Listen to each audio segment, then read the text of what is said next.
Hello, welcome back. Let's make some delicious and a mouth-watering egusi soup. So I added in some cow stripe and cow leg, and these are some red beef and stock fish. So I just stir everything together for everything to incorporate well. Then I added in some salt and I stir it continuously. Then I cover the pot for the meat to cook in its own juice.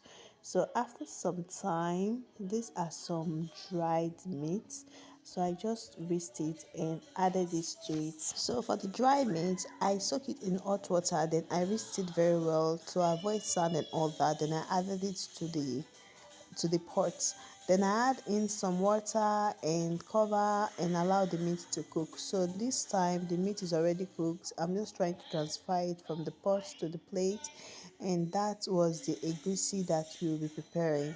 So I added in the meat water and just mix it to get this consistency, and I'm just trying to put it in the oil just like this. I added in some more water so that while it's frying at the same time it will be boiling. So I cover it for it to dry up a bit, then I stir everything together just the way you're seeing now.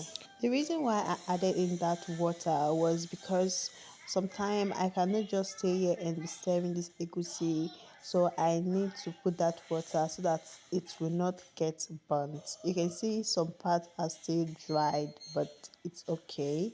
So I just stir it continuously, and at this point I know it's okay, it's dried.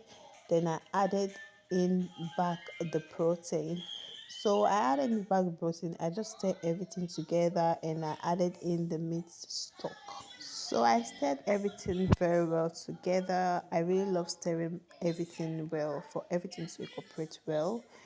Then I went ahead to add in some water because at this point the egusi was very thick and there's no way I'm going to use this to eat. So I add in some water and I see that the pigment was not much. Then I just added in some more of tomatoes oil. Like I just stir fry tomato because I wanted to it to look like egusi stew and soup. I can use this actually to eat rice and at the same time to eat swallow. So I went ahead to add in some dried bitter leaf. Then I just stir everything very well together, and at this point Egusi soup is ready. This is very delicious. This is very yummy. If you try this method, you will not want to try any other method. Yes, actually, this video is very fast, but this took up to 30 to 40 minutes for it to get prepared. I cannot just leave the long form video. I have to edit and all that. So that's it for this video. If you enjoyed this video, please don't forget to give this video a thumbs up, subscribe. I'll see you in the next video. Until then, stay beautiful and bye.